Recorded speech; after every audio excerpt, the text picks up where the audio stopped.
Please, just let me go. I've done nothing wrong. The ice beneath Elira's knees bit through her threadbare dress, each gust of wind across the frozen lake cutting deeper than any blade. Her bound wrists burned from the coarse rope, blood trickling down her fingers to stain the pristine white surface beneath her. Nothing wrong? Cassia's laugh echoed across the desolate expanse, sharp and cruel as the winter air itself. You breathed the same air as him. You dared to exist in his presence. 3 women circled Elira like predators. Cassia, the beta commander's daughter with her perfectly coiffed blonde hair and designer furs, flanked by her ever-present shadows, Morgana and Lise. All daughters of privilege. All furious that someone like Elira had caught even a moment of the Alpha King's attention. But Elira hadn't done anything. She'd simply been cleaning the Great Hall 2 weeks ago, when Alpha King Daxton Blackthorn had walked through. When a serving tray had slipped from another servant's hands, she'd moved without thinking, catching it before the crystal shattered. He'd looked at her then, really looked at her, and something in those molten amber eyes had shifted. That single glance had sealed her fate. "I didn't ask for any of this," Elira whispered, her breath forming clouds in the frigid air. "I'm nobody. A half-breed laundry servant. Why would the Alpha King even remember me? That's exactly the problem." Cassia crouched down, her perfect face twisted with malice. "You're nothing, yet somehow you've been in his thoughts. Do you know how I know? Because he asked about you. Actually, asked who you were." Elira's heart stuttered. That couldn't be true. Could it? "So we're going to solve his little distraction problem," Cassia continued, producing a knife that gleamed wickedly in the pale afternoon light. "There's a current under this lake, swift and deadly. One small hole in this ice, and you'll be swept away before anyone even knows you're gone. Just another forgettable servant who ran away from service. No one will look for you. No one will care." Terror flooded Elira's veins as Cassia pressed the knife's point against the ice. The sound it made, that sharp, threatening crack, sent primal fear racing through her. "Wait! Please, Cassia, I swear I'll leave. I'll request transfer to the Northern Territories, somewhere he'll never see me again." "Too late for that." The knife bit deeper. The ice groaned. "You should have known your place." Elira closed her eyes, reaching for the wolf inside her that had always been too weak to answer.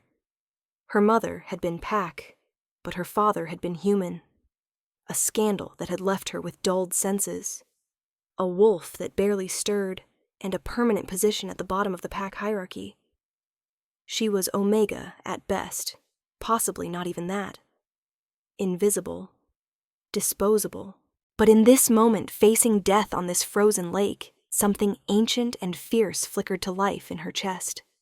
"Please," she begged her dormant wolf. "Please, wake up. Please, help me." For the first time in her 23 years, something answered. It wasn't much, just a whisper of awareness, a flutter of instinct, but it was enough. As the ice began to crack beneath Cassia's knife, that instinct screamed at Elira to move. She threw herself sideways just as the section where she'd been kneeling gave way with a thunderous crack. Frigid water erupted upward, and Morgana shrieked as spray hit her expensive coat. "You little—" Cassia lunged, but the ice was unstable now, fracturing in every direction. Elira scrambled backward, her bound hands making it nearly impossible to find purchase on the slick surface. The lake groaned beneath them all, a living thing waking from slumber and finding them wanting. "Forget this!" Lise was already running back toward shore, her self-preservation overriding her cruelty, but Cassia's hatred ran deeper. She advanced on Elira, even as the ice spiderwebbed beneath her feet, knife raised. "If I'm going down, you're coming with me." The world seemed to slow. Elira saw the knife descending, saw the murderous rage in Cassia's eyes, saw the ice finally giving way beneath them both. She tried to roll aside, but her bound hands betrayed her. The knife never landed. A sound shattered the afternoon. A howl so powerful, so utterly primal, that it seemed to shake the very mountains surrounding the lake.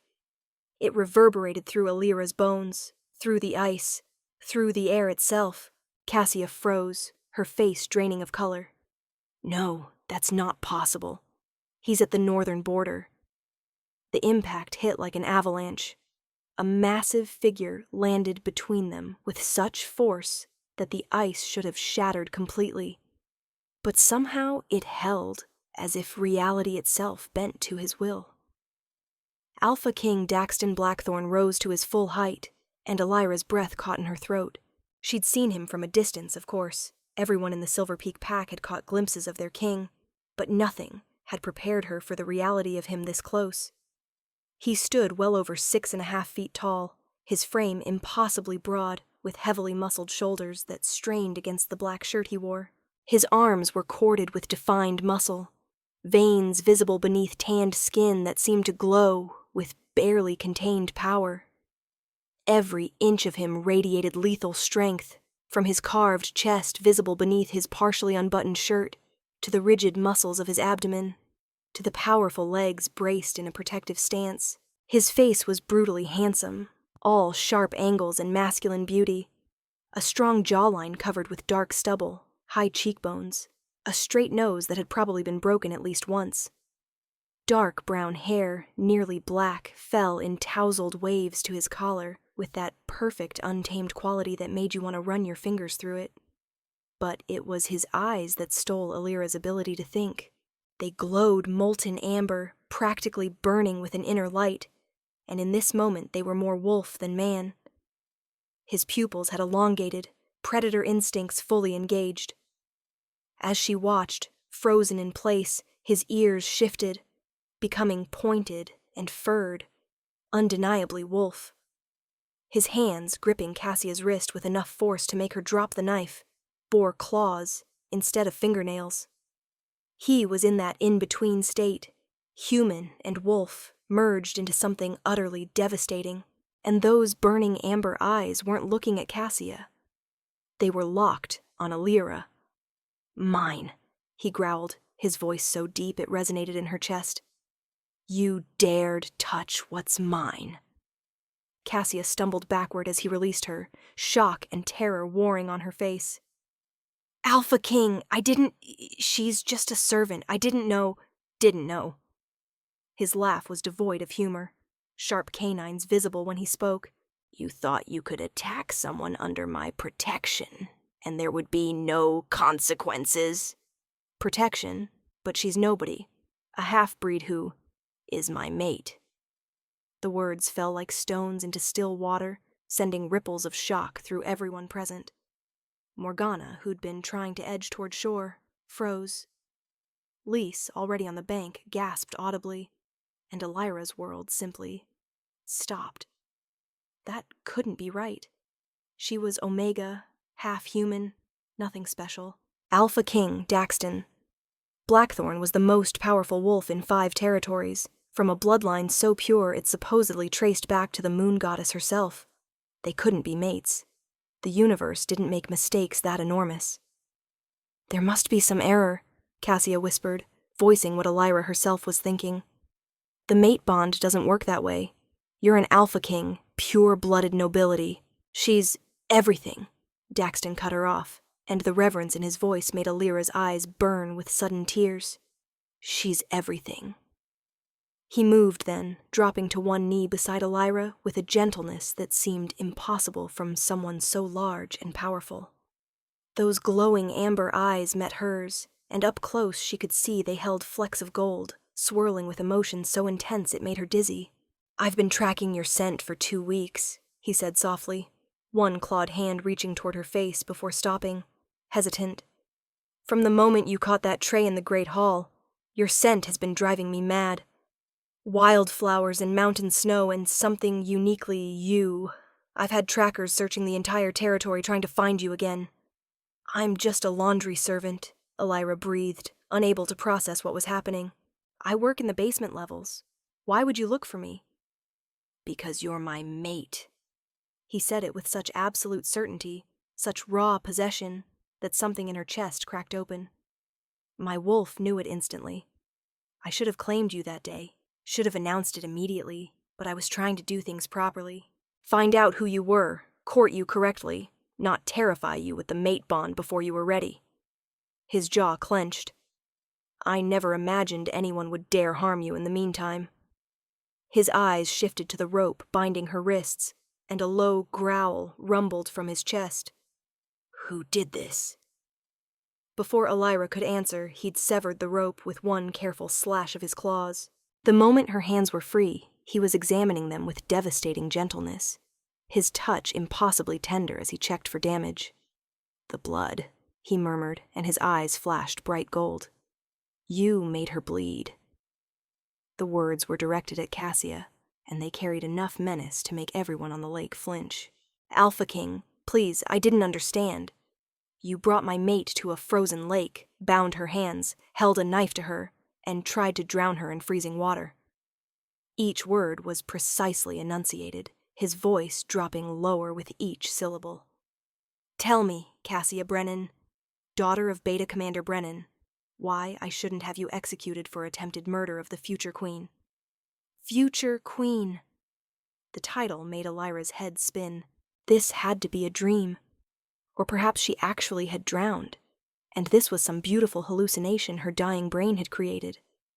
But then Daxton's hand cupped her face, his palm warm against her freezing cheek, and the spark that jumped between them was undeniably real. His eyes widened slightly, and she knew he'd felt it too. That electric connection that legends claimed marked true mates. You're freezing, he said, and the concern in his voice made her want to cry. In a fluid motion, he'd shrugged out of his heavy leather jacket and wrapped it around her shoulders. It smelled like him, pine and smoke and winter storms, and was warm from his body heat. We need to get you somewhere safe. Please, Cassia's voice cracked. Please, Alpha King. I made a terrible mistake. I'll accept any punishment, but please don't execute me. You'll never approach my mate again, Daxton said flatly, rising to his full height and pulling Elira gently to her feet alongside him. One arm wrapped around her waist, steadying her, and the solid warmth of him made her knees weak.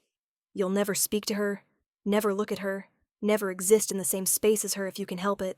You'll report to the Northern Guard Post tomorrow morning, where you'll spend the next 5 years in service as penance. If I hear you've spoken ill of her even once, if I catch the slightest whisper of disrespect, I'll reconsider the execution option. Am I clear? Cassia nodded frantically, tears streaming down her face. 5 years at the harsh Northern Post was a severe punishment, but it was better than death. And you two. His gaze shifted to Morgana and Lise. 3 years Northern service, same conditions. But we didn't do anything, Lise protested from the shore. You stood by while your friend tried to murder someone. Your accomplices. His tone left no room for argument.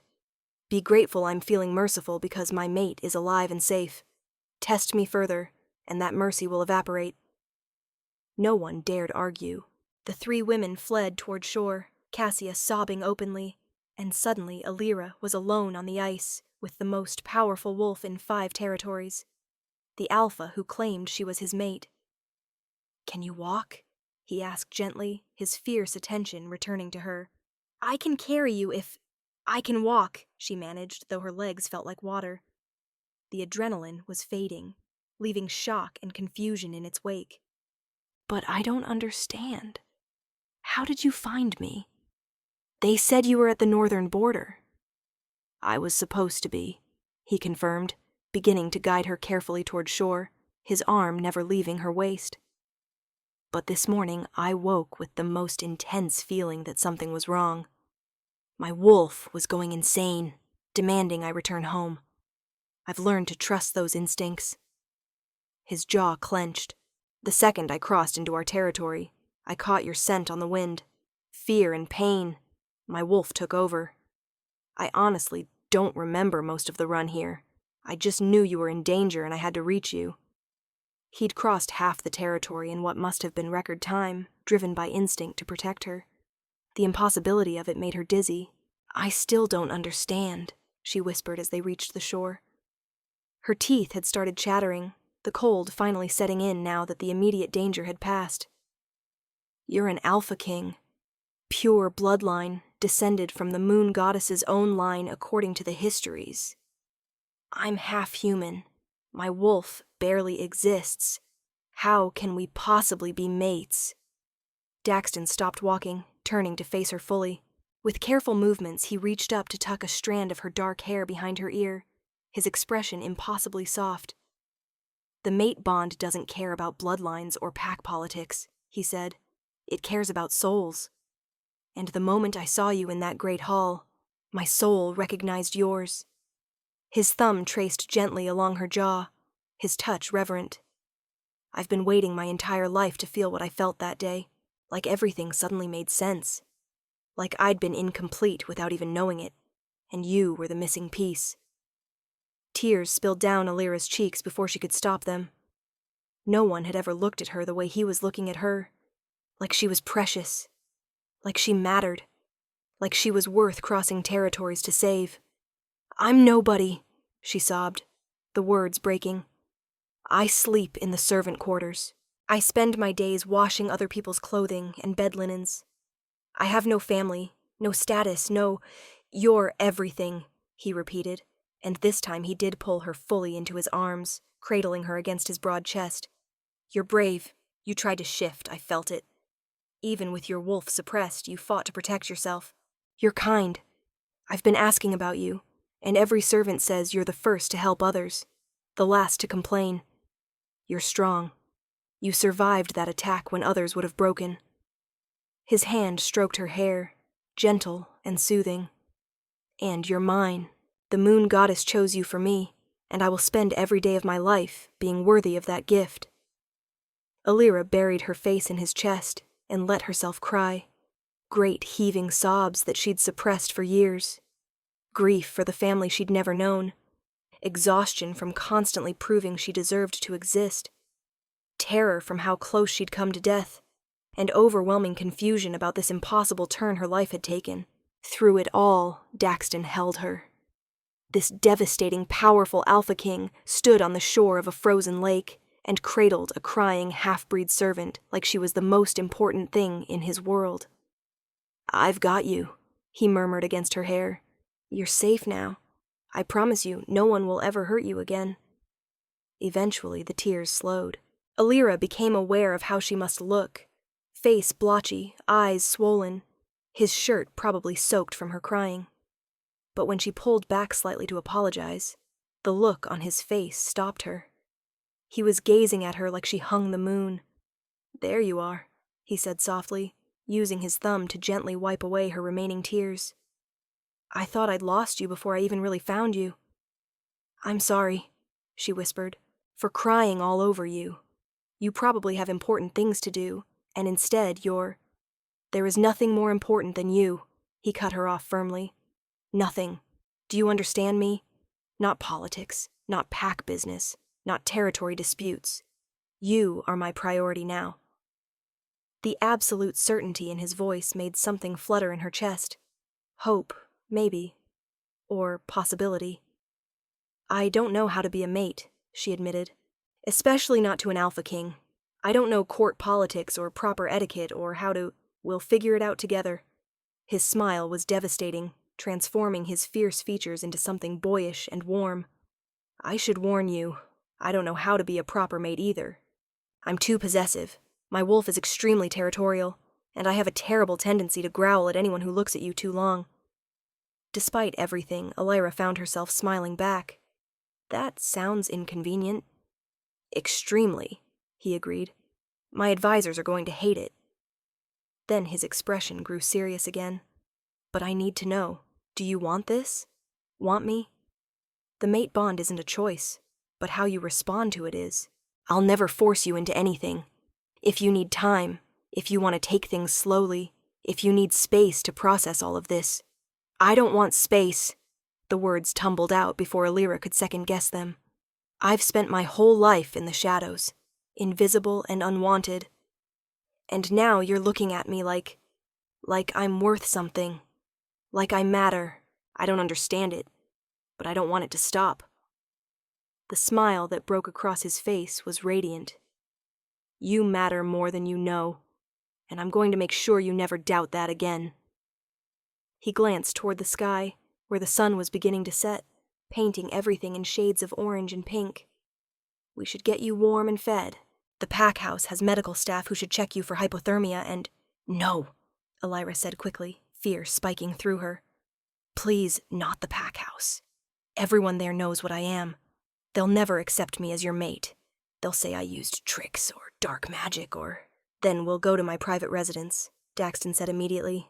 It's separate from the main pack house, more secure, and anyone who questions your place at my side will answer to me, personally. His eyes flashed gold again, wolf rising close to the surface. I've been patient with the pack's politics and prejudices, but not about this. Not about you. You're my mate, which makes you their future queen, and they'll treat you with the respect you deserve, or they'll face consequences. The fierce protectiveness in his voice made warmth bloom in Elira's chest.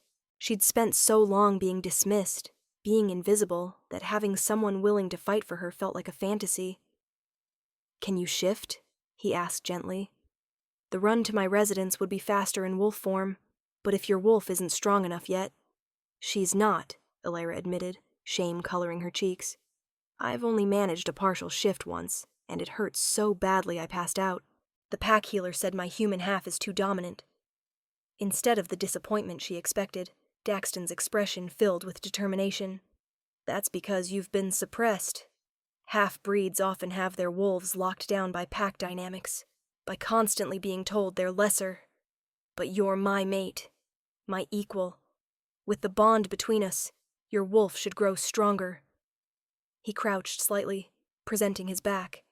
For now, climb on. I'll carry you. You can't be serious.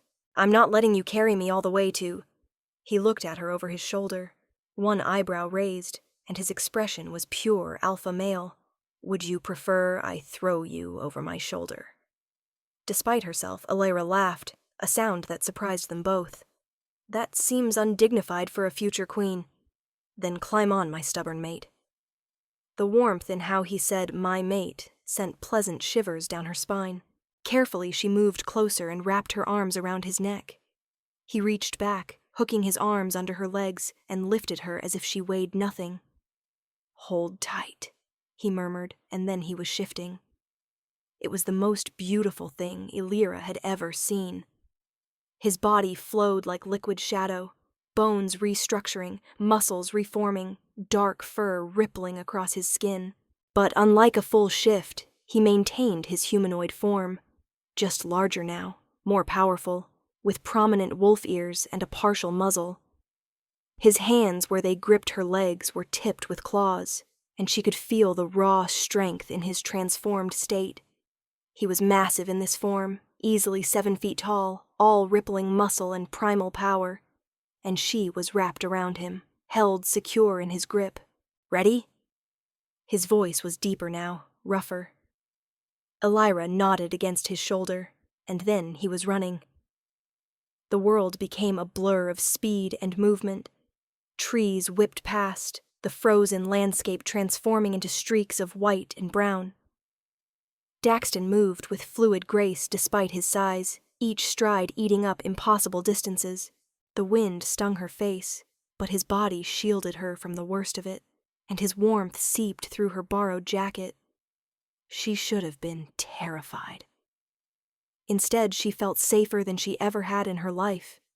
Within minutes, something that should have been at least an hour's journey on foot, they approached a large structure nestled against the mountainside. It was built of dark stone and timber, blending seamlessly with the landscape, and was both imposing and somehow welcoming. Daxton slowed as they reached the front entrance, shifting back to his fully human form with the same liquid grace. He set Elira on her feet carefully, though he kept one hand on her waist, as if unable to fully let go. "Welcome home," he said softly. Home. The word made her throat tight. She'd never had a real home, just a series of places she was permitted to sleep in exchange for labor. The front door opened before they reached it, revealing a woman in her 50s with kind eyes and silver-streaked hair. She took one look at Elira's bedraggled state and immediately moved into action. "Alpha King, shall I prepare the guest suite?" "The master suite," Daxton corrected, his tone brooking no argument. Elira is my mate. She stays with me. The woman's eyes widened, but to her credit, she recovered quickly. Of course. I'll have a bath drawn immediately and prepare some food. The young lady looks half frozen. Thank you, Meredith. And no one disturbs us unless it's an emergency. Actual emergency, not pack politics. Meredith nodded and bustled off, leaving them in the spacious entryway. Daxton guided Elira deeper into the residence, and she couldn't help but stare. Everything was beautiful. Hardwood floors, stone walls with tapestries, large windows overlooking the mountain valley. It was warm and lived in, rather than ostentatiously decorated. You live here alone? She asked. Usually, yes. I have staff who come during the day. Meredith manages the household, and there are a few guards who patrol the perimeter, but I prefer privacy in my personal space. He glanced at her, suddenly uncertain. I know having you stay in my suite immediately might seem presumptuous. If you'd prefer separate rooms while we get to know each other. No, Elira said quickly. The thought of being alone right now, after everything that had happened, made panic flutter in her chest. I mean, if you don't mind, I'd rather not be by myself. The relieved smile he gave her was answer enough. He led her upstairs to a large suite dominated by an enormous bed, easily large enough for his massive frame with room to spare. One wall was entirely windows, offering a breathtaking view of the mountains. Another door led to what she assumed was a bathroom. As if on cue, she heard water running. The bath should be ready soon, Daxton said, and now he seemed almost nervous. This devastating Alpha King, who'd faced down her attackers without hesitation, was fidgeting slightly, clearly uncertain how to navigate this domestic situation. Take as long as you need. I'll have Meredith bring some clothes. We'll get you properly fitted tomorrow. But for tonight... He trailed off, looking helpless. It was so endearing that Elira's heart melted a little. Thank you, she said softly. For everything. For saving me. For protecting me. For wanting me. Something fierce and possessive flared in his eyes. Always. I'll always want you. Always protect you. He reached out as if to touch her face, then seemed to reconsider. Go. Warm up. I'll be right outside if you need anything. The bathroom was stunning, all dark tile and gleaming fixtures with a tub that was practically a small pool. Steam rose from the water, and someone had laid out fresh towels and what looked like expensive soaps. Elira stripped off her ruined dress and sank into the hot water with a groan of relief. Her body had been so cold for so long that the heat was almost painful at first, but gradually she adjusted. As warmth seeped into her bones, she finally let herself process everything that had happened. She'd nearly died today. If Daxton hadn't arrived when he did, she'd be dead, drowned under ice, swept away by currents, just another forgotten servant. But he had arrived. He'd crossed half a territory because his instincts told him she was in danger. He'd called her his mate in front of witnesses. He'd defended her, protected her, brought her to his home. And the mate bond? That was real. She could feel it now, a golden thread connecting her to him even through the bathroom wall. When she concentrated, she could sense his emotions, concern, protectiveness, and something warmer that made her blush. Her wolf stirred again, that same flicker of awareness from the lake. For the first time in her life, it felt less like a dying ember and more like a spark catching flame. Mate, her wolf whispered. Ours. Elira stayed in the bath until the water began to cool, then reluctantly emerged. Someone had left clothing on the counter, soft leggings and an oversized sweater that she suspected belonged to Daxton based on the size and scent. They swamped her frame, but they were warm and comfortable. When she emerged from the bathroom, she found Daxton standing by the windows, staring out at the darkening mountains. He'd changed into clean clothes, dark pants and a soft gray shirt that clung to his muscular frame in ways that made her mouth go dry.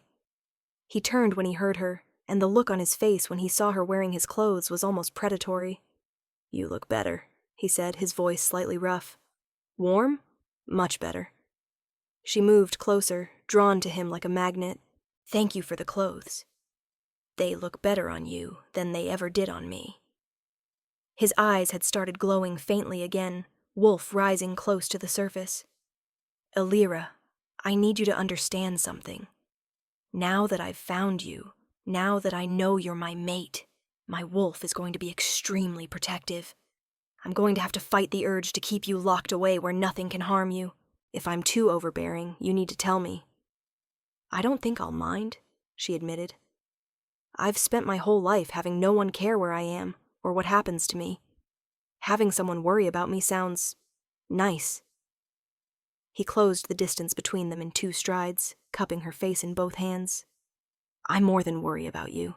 You're everything to me. I know that probably sounds insane. We've barely spoken. We don't really know each other yet. But the mate bond doesn't lie. You're it for me. The only one I'll ever want. Elira's heart hammered in her chest. I feel it too. This pull toward you, like I'm supposed to be next to you. You are supposed to be next to me. Always. His thumb traced her bottom lip, and heat flooded through her. Can I kiss you? I've been dying to since the moment I saw you in the Great Hall, but I need to know you want this. Yes, she breathed. Please. He kissed her like she was precious and necessary all at once. His lips were soft despite his fierce exterior, moving against hers with careful intensity. One hand stayed cupped against her face, while the other slid into her damp hair, tilting her head to deepen the kiss.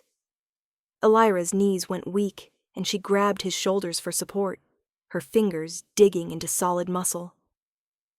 The mate bond flared between them, sending sparks of pleasure racing through her whole body. She could feel his wolf recognizing hers, could feel that golden thread between them growing stronger. When he finally pulled back, they were both breathing hard. His eyes were fully gold now, Wolf completely present. Mine, he growled softly, pressing his forehead against hers. My mate. My queen. Yours, she agreed, the word feeling right in a way nothing ever had before. A knock at the door interrupted them, and Daxton growled in annoyance. What? Apologies, Alpha King, Meredith's voice came through the door. But I have food and the young lady needs to eat. His expression softened immediately. You must be starving. When did you last eat? Elira tried to remember. Breakfast, maybe? We get meals before our shifts start. He looked appalled. That was over 12 hours ago. Raising his voice, he called, Come in, Meredith. The older woman entered with a laden tray, which she set on a small table near the windows. The smell made Elira's stomach growl audibly. Roasted meat, fresh bread, vegetables, and something sweet. I'll leave you to it, Meredith said with a knowing smile. Ring if you need anything else. Once she'd gone, Daxton guided Elira to the table and proceeded to fuss over her like she was made of glass, making sure she took enough of everything, insisting she eat the meat for protein, pushing the sweet pastries toward her. It should have been annoying. Instead, it was wonderful. You don't have to take care of me, she said softly as he refilled her water glass for the 3rd time. I know I don't have to. I want to. He settled in the chair across from her, watching her eat with obvious satisfaction. Tell me about yourself. Everything. I want to know who you are, beyond what the mate bond tells me. So she told him. About her mother dying in childbirth, leaving her with a pack that barely tolerated her half-human existence. About growing up in the servant quarters, learning early that staying invisible was the key to survival. About her weak wolf, her lack of status, her simple life of washing clothes and hoping to go unnoticed. She expected pity. Instead, his eyes filled with rage. They made you feel worthless, he said quietly, dangerously. Your own pack treated you like you were nothing. They weren't wrong, Elira said. I am half-human. My wolf is weak. I don't have the strength or abilities that purebloods. Stop! His hand covered hers on the table. I don't want to hear you talk about yourself that way. You're not weak. You're untrained and suppressed, which is very different, and being half-human doesn't make you lesser. If anything, it makes you unique. His jaw clenched. The pack's treatment of you ends now. Tomorrow, I'm making an announcement. A formal claiming ceremony. Everyone will know you're my mate and their future queen. Fear spiked through her. That's going to cause problems. The noble families, the purebloods, they'll never accept me. They'll accept you or they'll face my wrath. His eyes flashed. I'm not asking their permission, Alyra. The moon goddess chose you for me, and that's the only authority I answer to.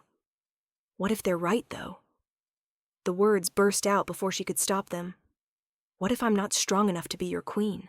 What if my wolf never fully develops? What if I embarrass you or fail you or... He was out of his chair and kneeling beside her in an instant, taking both her hands in his. Listen to me. You could never embarrass me. Never. You're brave and kind and resilient. You survived years in a pack that treated you cruelly and came out with your heart still intact. That takes more strength than any amount of physical power. His grip tightened slightly. And your wolf will develop. I can already feel her getting stronger through our bond. Give her time. Give yourself time. We'll work on it together. Tears threatened again. Why are you so sure about me? Because my wolf knows, he said simply. And I've learned to trust him. He's been restless my entire adult life, never satisfied with anyone I met, always searching for something more. The second he sensed you, he settled, like coming home after a long journey. His smile was soft. I feel the same way. Alyra leaned forward and kissed him, pouring everything she couldn't say into the contact. Thank you. Please don't let this be a dream. I'm terrified, but I trust you. I'm falling for you so fast it's scary. He kissed her back with equal intensity, one hand sliding into her hair while the other wrapped around her waist, pulling her from her chair into his lap. The position put her straddling him, and she could feel every hard plane of muscle beneath his clothes. Could feel the barely restrained power in how carefully he held her. Alyra, he groaned against her lips. We should slow down. You've been through trauma today. You need rest. I don't want to rest, she whispered, pressing closer. I want to feel alive. I want to feel wanted. Please. His control visibly frayed, eyes blazing gold. Are you sure? Because once I start, I'm not going to want to stop. I'm sure. He kissed her again, harder this time, less gentle. His hands roamed her back, her sides, everywhere he could reach. When he stood, lifting her effortlessly, she wrapped her legs around his waist and let him carry her to the massive bed. What followed was a revelation. He was careful despite his strength, constantly checking that she was okay, that she wanted this, that he wasn't hurting her. His hands and mouth explored every inch of her, worshipping her like she was sacred. And when they finally came together, the mate bond exploded between them like lightning. Alyra felt her wolf surge forward stronger than she'd ever been, howling in triumph as she recognized her mate. The golden thread between them blazed brilliant and unbreakable. Afterward, as they lay tangled together in the moonlight streaming through the windows, Daxton pressed kisses to her temple, her cheek, her shoulder. Mine, he murmured. My mate, my queen, my everything. Yours, she agreed sleepily, feeling safe and cherished, and like maybe, finally, she'd found where she belonged. She fell asleep wrapped in his arms, his heartbeat steady beneath her ear, and for the first time in her life, she didn't feel invisible. When Alyra woke, early morning light was streaming through the windows, painting everything gold. For a moment she was disoriented. The bed was too soft, the room too large, and then the previous day came rushing back. The lake, Cassia's attack, Daxton's rescue, the mate bond. She turned her head to find him already awake, propped on one elbow watching her with an expression so tender, it made her chest ache. Good morning, he rumbled, voice still rough with sleep. Did you rest well? Better than I ever have. It was true. Despite everything, she'd slept deeply, feeling protected. What time is it? Early still, but we have a busy day ahead. His expression grew serious. I need to make the announcement about us, and there's going to be fallout. The pack elders, the noble families. They're going to protest. Some will be respectful about it, others. He trailed off darkly. Fear tried to creep in, but Elira pushed it back. She'd survived yesterday. She could survive whatever today brought. What do I need to do? Just be yourself and stay close to me. His hand came up to cup her face. I know this is happening fast. We barely know each other beyond what the mate bond tells us. If you need more time before we make this public— No, she interrupted. If we're doing this, let's do it. Waiting won't make the pack more accepting. And besides, she took a shaky breath. If yesterday taught me anything, it's that life is short. I don't want to waste time being afraid. Pride shone in his eyes. You're remarkable, you know that. Before she could respond, there was an urgent knock at the door. Daxton's expression immediately shifted to alert, protective. What is it? Alpha King, came a male voice she didn't recognize. The Beta Commander is here. He's demanding an audience, says it's about his daughter. Daxton's jaw clenched. Of course he is. He looked at Elira apologetically. I need to handle this. Will you be all right here? Meredith can bring you breakfast and— I'm coming with you, Elira said, surprising herself with her firmness. Elira, Beta Commander Brennan is going to be angry. He might say things, do things. I'm not hiding. She sat up, pulling the sheet with her. If I'm going to be your queen, I need to start acting like it. Right? The smile that broke across his face was devastating. Oh, right. He leaned in for a quick, fierce kiss. Get dressed. We'll face him together. 20 minutes later, Elira found herself in what she assumed was Daxton's office, a large room lined with books and maps, dominated by a heavy desk. She wore fresh clothes that Meredith had somehow procured overnight. Simple, but well made, far nicer than anything she'd owned before. She stood slightly behind Daxton, who sat on the edge of his desk, radiating casual power. When Beta Commander Brennan entered, his face was already red with anger. He was a large man, powerfully built, with gray-streaked hair and cold blue eyes that went straight to Elira. You, he snarled. What have you done to my daughter?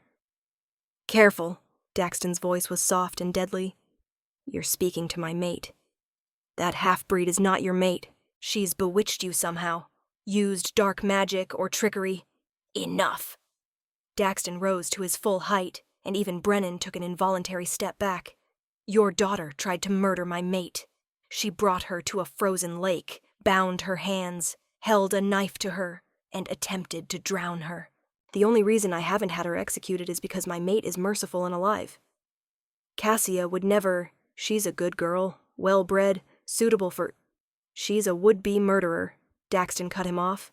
And she's lucky to be facing only 5 years Northern service instead of the executioner's block. Brennan's face went from red to purple. You're throwing away your duty for this nothing. She's half-human. Her bloodline is tainted. She'll never be accepted as queen. Then those who don't accept her can leave my pack, Daxton said coldly. I'm not negotiating this, Brennan.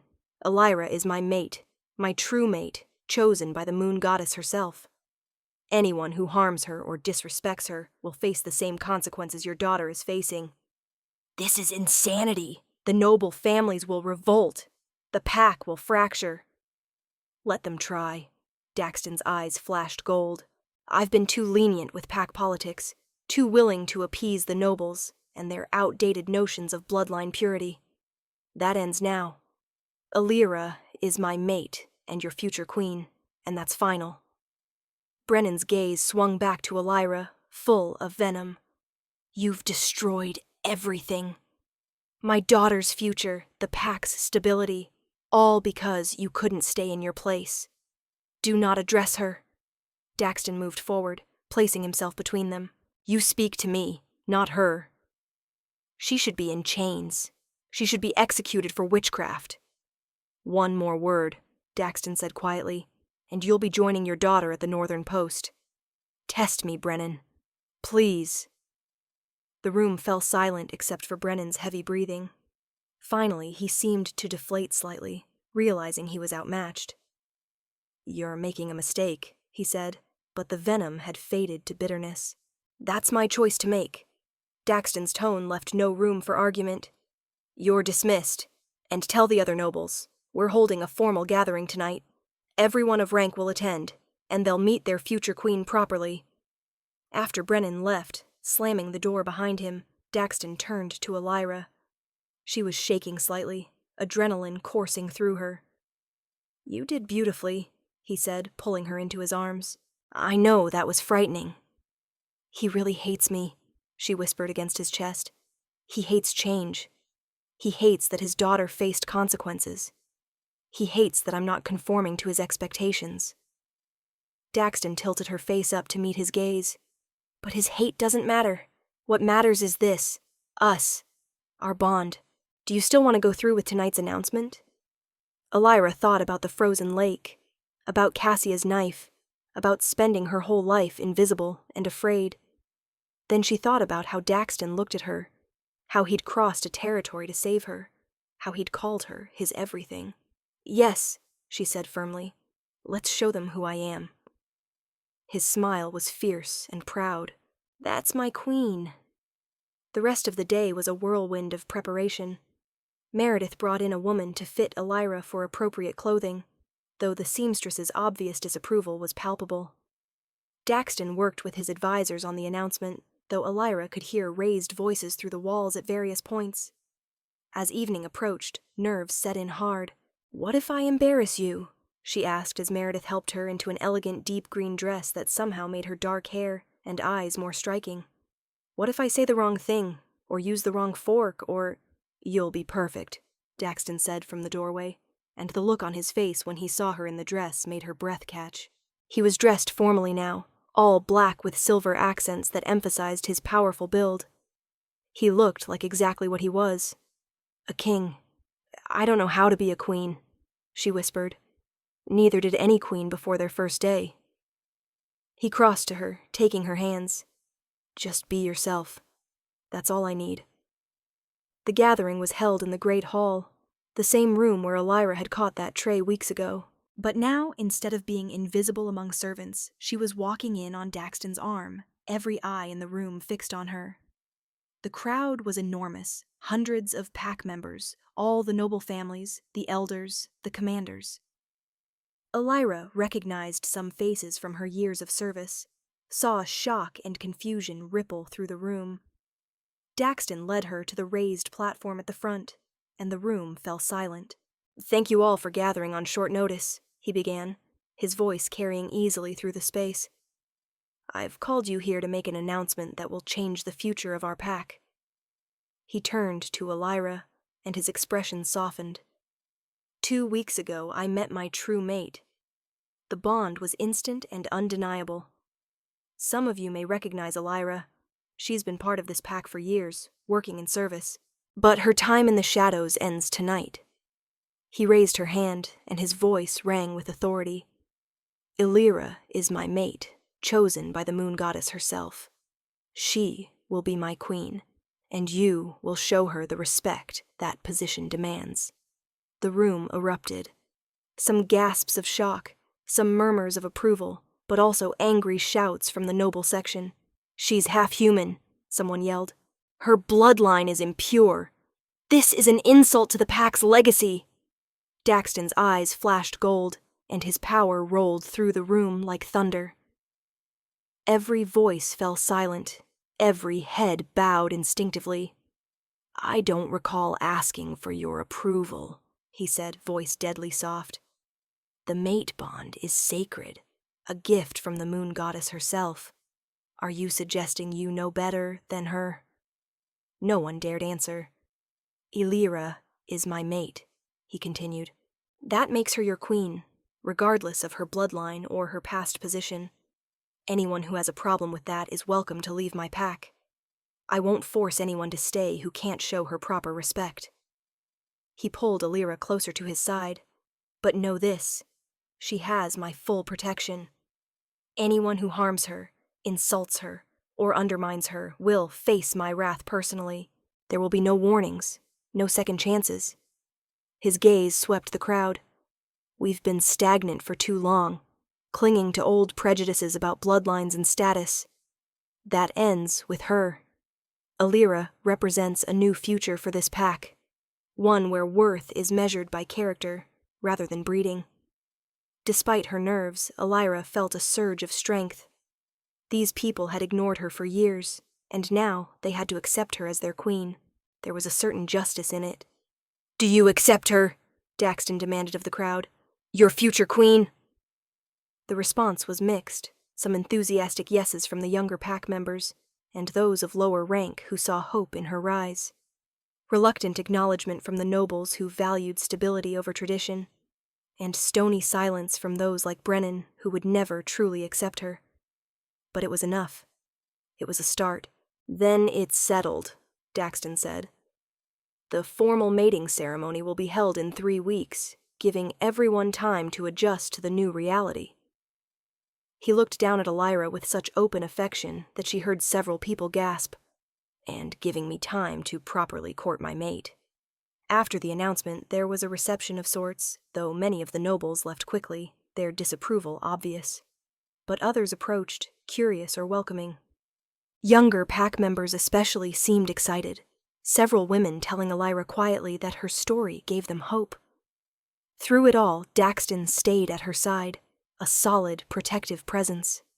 His hand never left her waist, and any time someone's approach seemed too aggressive or their questions too pointed, he smoothly intervened. Hours later, back in his residence, Alira finally let herself collapse on the couch with exhaustion.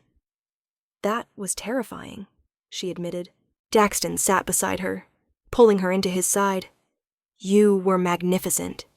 You stood there with your head high, even when people were saying cruel things. You showed them you deserve to be queen. Some of them will never accept me. Some of them, yes, but more will than you think. Give them time to see what I see, your strength, your kindness, your courage." He pressed a kiss to her temple. "And the ones who truly can't accept you will leave, and will be better off without them." Alira snuggled closer, breathing in his comforting scent. "What happens now?" "Now?" His arms tightened around her. "Now we figure out how to be mates. I court you properly. Dates, gifts, romance, all the things you deserve. We work on strengthening your wolf. We prepare for the formal ceremony, and we build a life together." "That sounds nice," she murmured, feeling sleep pulling at her. "It will be better than nice," he promised. "It will be extraordinary, because you're extraordinary, Alira. You just don't know it yet." She fell asleep like that, wrapped in his arms, feeling safe and cherished and like maybe she could do this after all. 3 weeks later, the formal mating ceremony was held under a full moon. Alira wore a dress of silver that seemed to glow in the moonlight, her dark hair woven with winter flowers. The ceremony was attended by the entire pack, and this time the objections were fewer, the acceptance more genuine. Because in those 3 weeks, Alira had begun to show them what kind of queen she would be. She'd visited the Omega families, the half-breeds, the servants, everyone who'd been invisible like her. She'd listened to their concerns and brought them to Daxton. She'd worked with the pack's healers to understand her wolf better, and her wolf had responded. With the mate bond strengthening her daily, with Daxton's patient training, she'd finally achieved her first full shift. It had been painful and imperfect, her wolf smaller and less powerful than a pureblood's, but it was hers. During the ceremony, when Daxton bit her shoulder to mark her as his mate, and she bit him in return, she felt her wolf surge with joy. The bond between them blazed brilliant and complete. "My mate," he murmured against her skin. "My queen. My everything." "Yours," she whispered back. "Always yours." The pack howled their approval, the sound echoing across the mountains, and as Daxton kissed her under the full moon, Alira realized she'd been wrong about being nobody. She was somebody. She was herself, and that was enough. More than enough. Because she was chosen. Not just by an Alpha King, but by the moon goddess herself. And together she and Daxton would build a pack where being invisible was no longer necessary, where worth came from within rather than bloodlines. Wouldn't be easy. There would be challenges ahead, conflicts with the old guard, struggles to change centuries of tradition. But as Daxton lifted her into his arms to carry her back to their home while the pack celebrated around them, Elira knew one thing with absolute certainty. She was exactly where she belonged. With him, with her mate, with her king, and she would never be invisible again.